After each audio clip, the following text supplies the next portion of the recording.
আবারও দোটানা ইন্ডিয়া। এবার কি পারবে নিজেদের ক্ষমতা কাজে লাগাতে, নাকি পাকিস্তানের কাছে মাথা নোয়াতেই হবে? গত এশিয়া কাপ ক্রিকেটের কথা যাদের মনে আছে, সেই ক্রিকেট ভক্তদের মনে এই প্রশ্নগুলো আসতেই পারে। ক্রিকেটের আরও একটা বৈশ্বিক আসরের আয়োজক পাকিস্তান, সেটা নিয়েই আবারও কলকাঠি নাড়তে শুরু করে দিয়েছে ইন্ডিয়া। গত বছর এশিয়া কাপের আয়োজক ছিল পাকিস্তান। অংশগ্রহণকারী সব দেশ পাকিস্তানে গিয়ে খেলতে রাজি হলেও বেঁকে বসে ইন্ডিয়া। কোনোভাবেই তারা রাজি হয়নি পাকিস্তানে গিয়ে খেলতে। শেষ পর্যন্ত হাইব্রিড মডেলে অনুষ্ঠিত হয় 2023 সালের এশিয়া কাপ। ইন্ডিয়ার ম্যাচগুলো অনুষ্ঠিত হয় নিউট্রাল ভেন্যুতে। এবার আইসিসি চ্যাম্পিয়ন্স ট্রফির আয়োজক পাকিস্তান আসর বসবে 2025 সালের 19 ফেব্রুয়ারি থেকে 9 মার্চ। করাচি, রাওয়ালপিন্ডি আর লাহোরে হবে সব ম্যাচ। সেই অনুযায়ী প্রস্তুতি নিচ্ছে পাকিস্তান, কিন্তু ওদের পরিকল্পনায় জল ঢেলে দিতে তৈরি ইন্ডিয়া।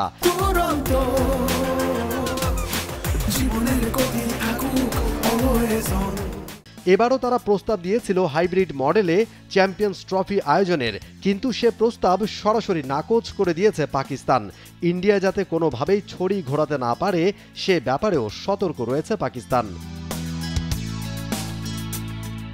পাকিস্তান এবার নিজেদের সিদ্ধান্তে অটল।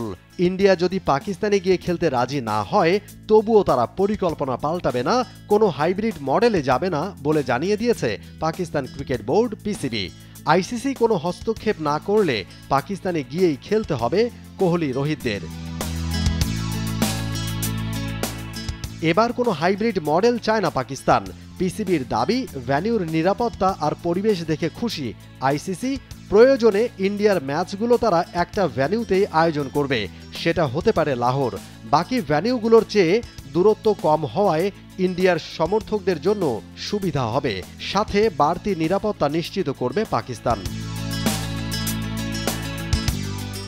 রোহিতরা পাকিস্তানে গিয়ে খেলবে কিনা সেটা জানায়নি বিসিসিআই। এখন বড় প্রশ্ন, পাকিস্তানের এত সব প্রস্তাবে কি মন গলবে ইন্ডিয়ার? পাকিস্তানে যাবে নাকি আবারও দেখাবে কোনো দাদাগিরি? মমিন রোহন, টে sports.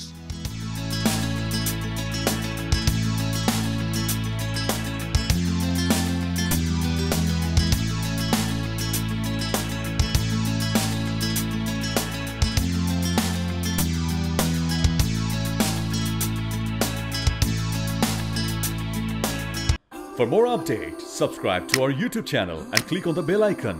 Follow us on Facebook and Instagram. Download T Sports app to enjoy exciting games and highlights. Visit tsports.com.